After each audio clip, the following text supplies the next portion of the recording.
to do a comparison, comparing RV transport part-time, 3 loads, to a $75,000 a year salaried job. So I'm going to take this week, for example, where I ran 2 of my shorter loads, 1 longer one, 31 hours total worked, and that's from the time that I leave my driveway to the time that I get home. That's what I'm calling my shift or whatever, versus working in a $75,000 a year salary where you go to work 40 hours a week, 5 days a week, plus your drive time. So we'll start with the salaried $75,000. Comes out to like $1,443, somewhere in there,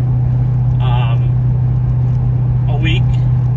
After taxes, it's like $1,140, somewhere within a few dollars of that.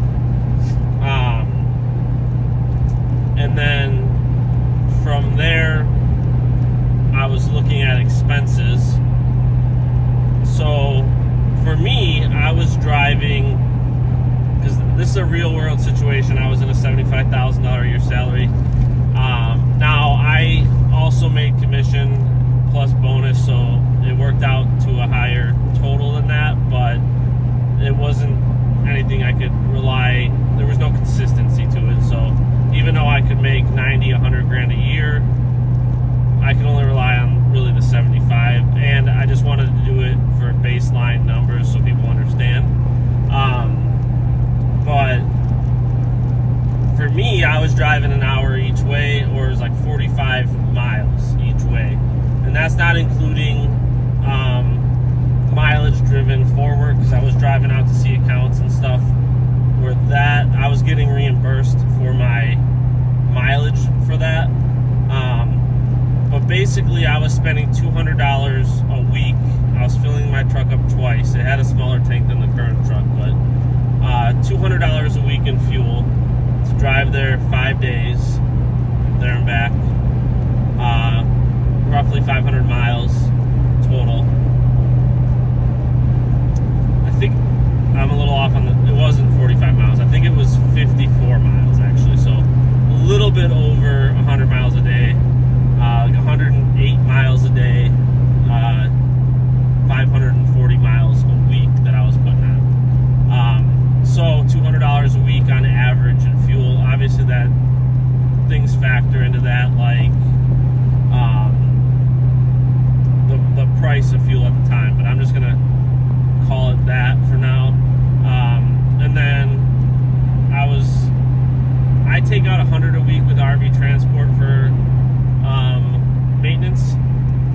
I'm gonna call it $50 a week for this $75,000 a year position, because I was driving, like I said, 540 plus. I was doing a lot of running around, so there was some weeks that I was driving 1,000 miles for that job. But I'm gonna say, $50 per week for maintenance. So basically, when you take that 1140, take the 50 off, you're at 1090. Take 200 off for fuel, you're at $890 left over. Now I'll take the 3-day work week that I did this week, where I made $1,790 total gross. I take out, I'm gonna round it up. I usually account for 20% for fuel, but I did the math and it was like 21.7 this week that I spent on fuel, and then 25% for taxes. So I'm just gonna round that up to 50% of the 1790, which is $895.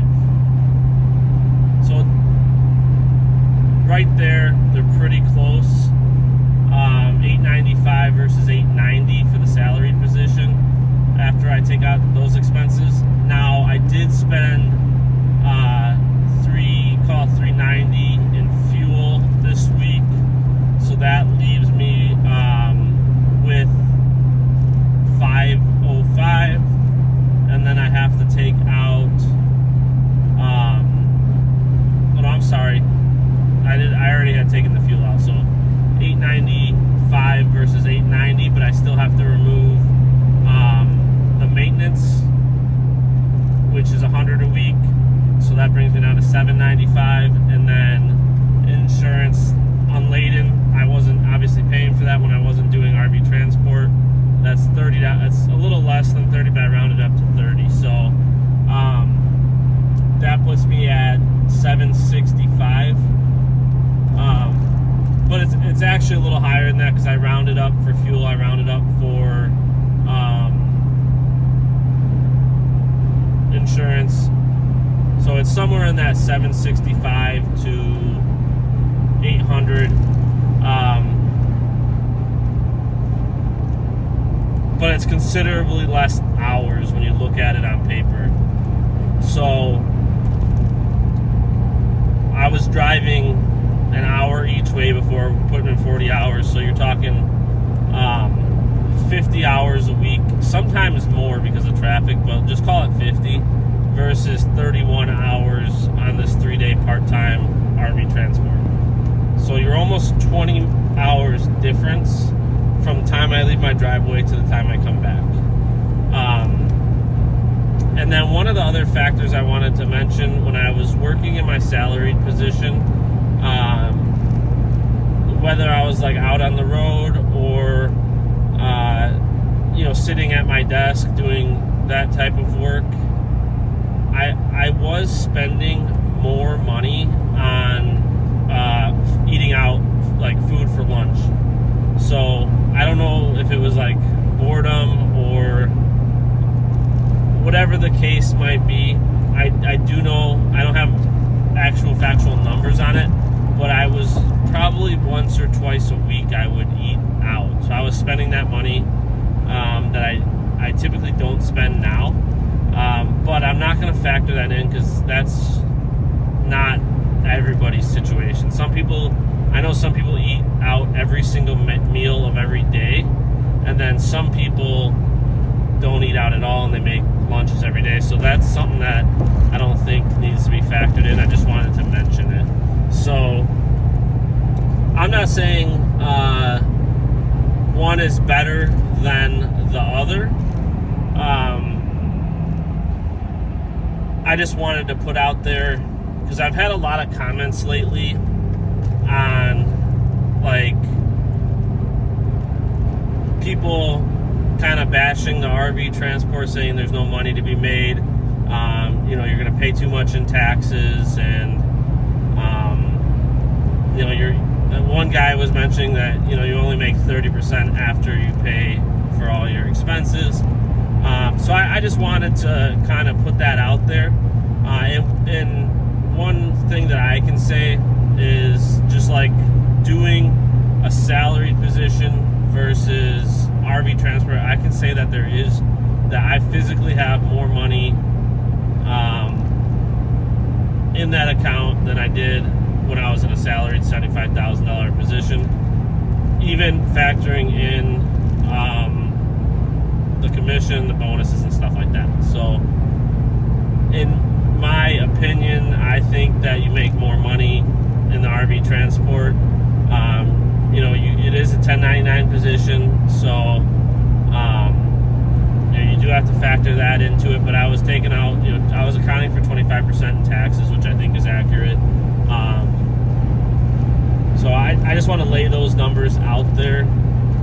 And I'm only kind of comparing it to this week.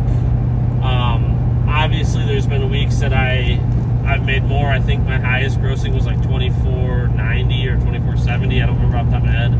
On a 4-day week, and that's going to be really close to 40 hours, give or take a couple, depending on where I went. But still wouldn't be the 50 that I was putting in with drive time in that salaried position. So I physically have more time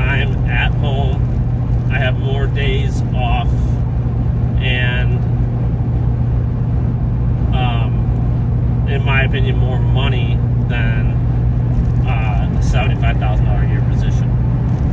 So that's just kind of something to think about. You do get the freedom with RV transport to take days off when you want to,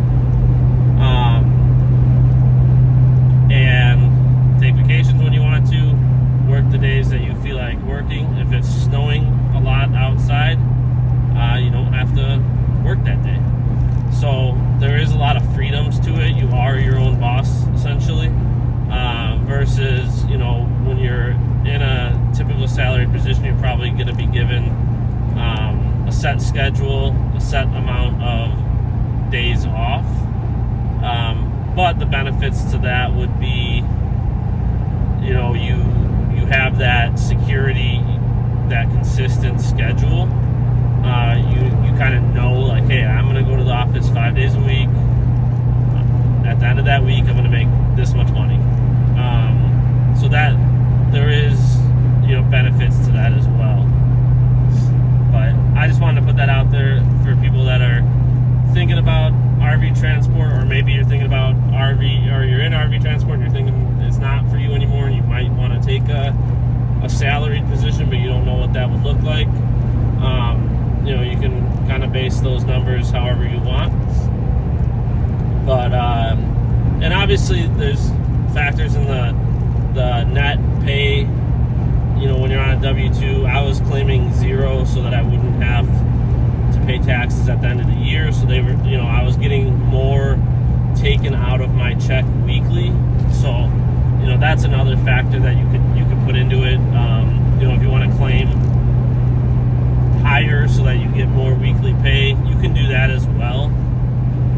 But that's just how I did it. So I'm just comparing numbers that I know. You know, there's obviously going to be variables.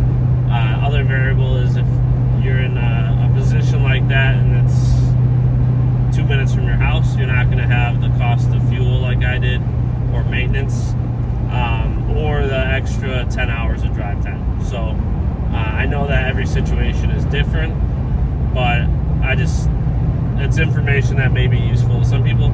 Some people may think it's not useful at all. I'd be interested to hear in the comments what people think.